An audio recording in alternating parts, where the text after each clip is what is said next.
So They Live is a story about fascism and censorship and oppression and police states. They Live is the story of Rowdy Roddy Piper, who is a man who has just rolled into town, a bit of a nomad, who's rolled into the big city with a bundle on his back with his belongings in it and a jacket, and he is just looking for a job, just looking to get up and get started somewhere new, right? A fresh start. And he meets Keith David on a job site, a young up-and-comer who's also looking to get a gig. And Keith David says, "You homeless? Well, come with me to the homeless shelter. I'll help you out." The two of them go. It's there they discover a bit of an odd operation happening out of the local church involving a bunch of these pairs of mysterious sunglasses and this mysterious group of individuals who get the police crack down on them in this big action scene. Big John Carpenter, right? Big 80s, big explosions, crash zooms, and squibs on everybody. But when Keith David and Rowdy Roddy Piper put these mysterious glasses on, suddenly they discover that the world is not as it seems. And anywhere they look, they'll see advertising or content change to messages of fascist demand, right? Obey or spend money or procreate or whatever, right? and occasionally on the street they'll see people who aren't really people, but these strange alien creatures who seem to know something about this advertising and know when they've been seen, and the only way to get rid of them is through violence. In a way only John Carpenter can. It's a maniacal sort of feature if you've never seen They Live.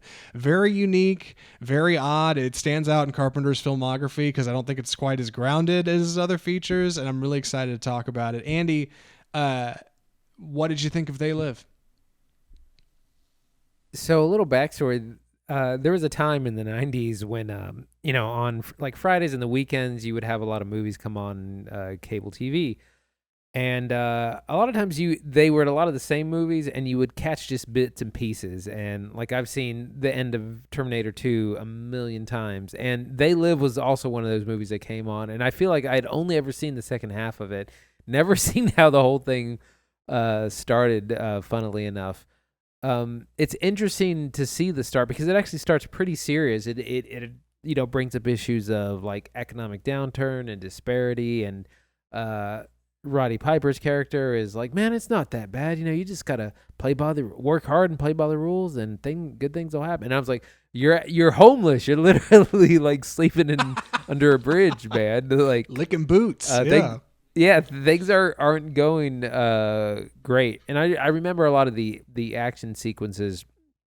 But it's interesting because it turns into just kind of an 80s shoot 'em up. But it kind of does touch on some pretty heavy issues. And I think this is also the definition of like a cult classic, because it wasn't a huge box office success, but it's a movie that most people, past a certain age have seen, or at least seen parts of over the years.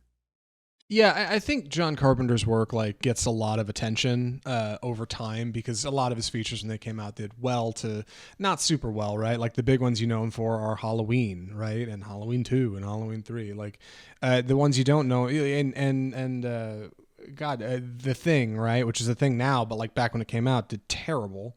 I heard that movie came out near E.T., and that's part of the reason it bombed. Weird bit of movie trivia. Yeah. But, he did, Escape from New York and Big Trouble in Little China, like movies that did okay, but like have grown a lot culturally since. And They Live, I think, is another one of these features. A lot like Big Trouble in Little China, it is surreal.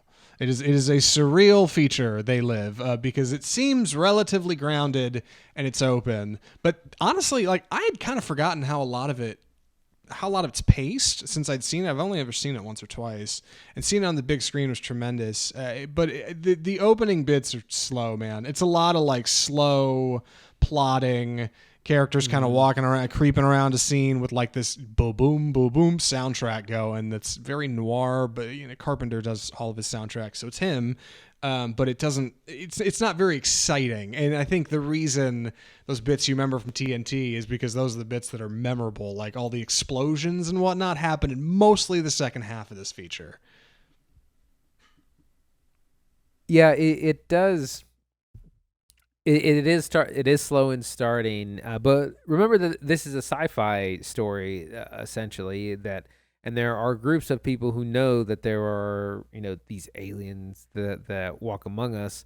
The whole title or the whole phrase is "They live, we sleep," and so this group is trying to get the message out of, like, we're asleep. Put on these glasses, and you can see the world for what it is. The modern day version of this would be being woke, but being Yeah. aware of societal issues, like the powers that be, not just going about your kind of mundane life.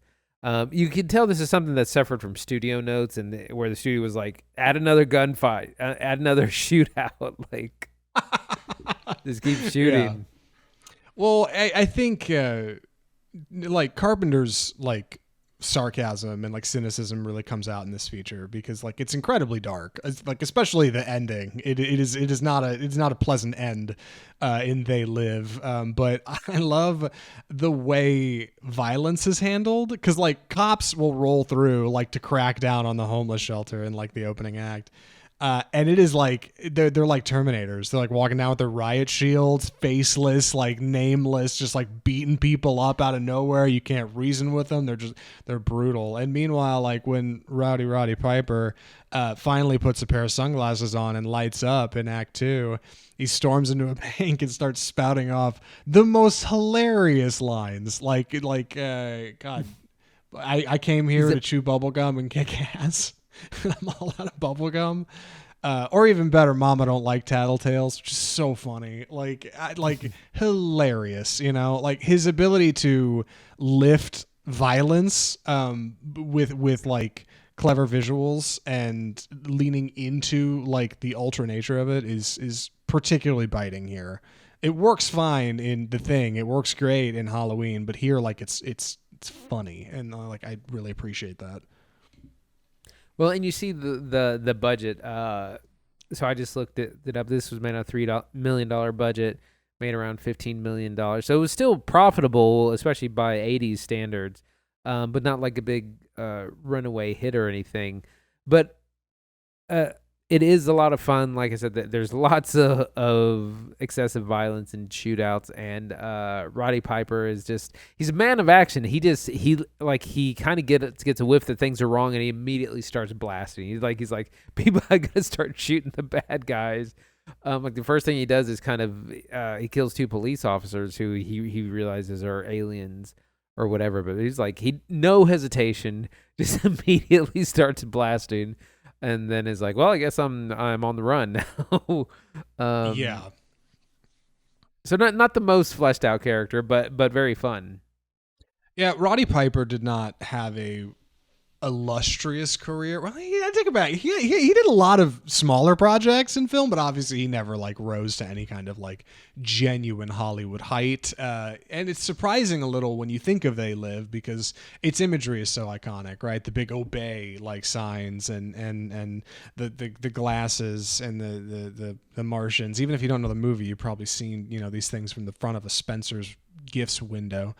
Roddy Piper is not actually all that charismatic in this movie. He's really good at being the strong silent type, right? It's that thing like Ryan Gosling plays in Blade Runner 2049. Loose cannon. Like you don't talk a lot. Yeah, right. You just like look real stern, and like you look tough when you need to, and you get in gunfights, and like he does that stuff great. And that draws on his like wrestling experience. I think one of the real stars here, and he's good in this movie, it's Keith David. Like Keith David's great in this our boy movie. Keith David. Keith David's rock solid. Every scene he's in, he's got great delivery, confident, like good action on screen. He scraps it up with Roddy in what is one of the most exciting fist fight scenes ever in a movie. It's like 6 minutes long and very funny. Like I guess on rewatch, I was impressed at how much comedy is like in this feature that I'd kind of forgotten about. Little subtle things, that really dress it up. Yeah. I wanted to talk about the 6-minute fight scene. It just goes on and on. This is the one thing I remember from this movie, seeing it growing up, is like this fist fight between the two go on forever, because Roddy Piper's character is trying to get Keith David to put on these sunglasses, and he just won't. He's like, no, I don't want anything to do with you. Stay away from me. And he's like, no, you have to see the truth. And so they just fight. And the thing is, the fight goes on so long because it starts and stops. several times. Like, you think it's Yes. done, you think they're both like beating each other up and both tired. No, they just keep going. And of course, because Roddy Piper was a wrestler, they throw in some more wrestling style, sequences in in there. It's not just like a regular old fisticuffs punch up. Yeah. Like it's dressed up for comedy's sake, and I think it works like really well because the movie never leans in and like pokes you in the ribs, right? Like it expects you to kind of fall into what it's telling you. And in that way, I think it's a clever bit of subliminal messaging. Insofar as like how absurd the ending is, I had forgotten like just how wild the ending to They Live gets. They got like portals to other galaxies.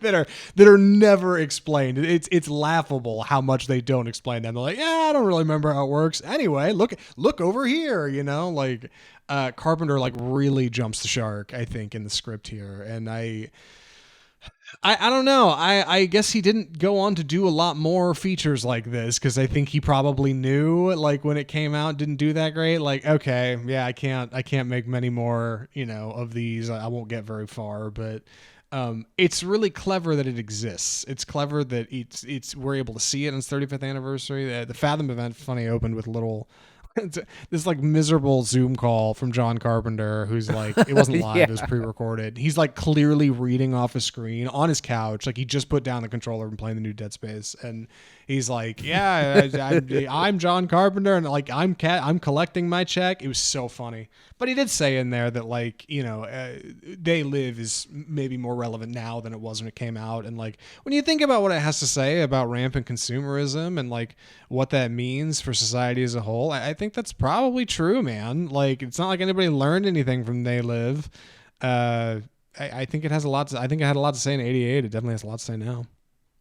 Yeah, I think that's kind of one of the profound things is that while it's a dated '80s movie, the message is still kind of the same because it's not just about the consumerism and the obey.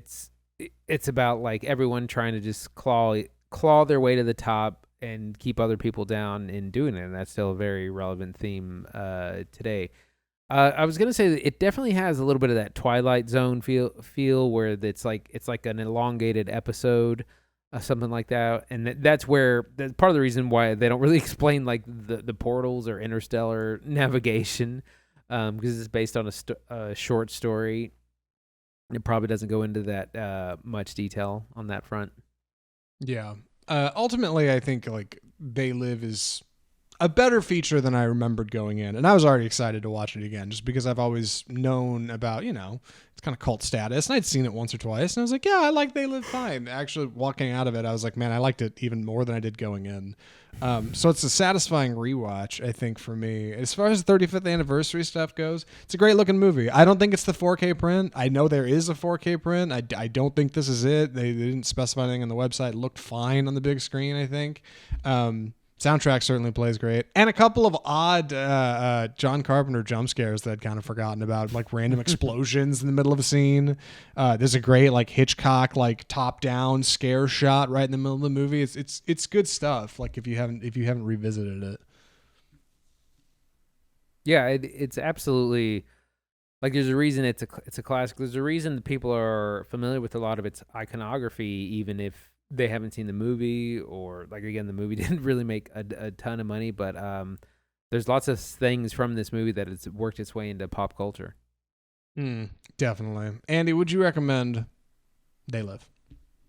Absolutely. It's a cult classic. It's a classic of sci-fi and kind of down and dirty filmmaking. One of John Carpenter's. It's part of his catalog.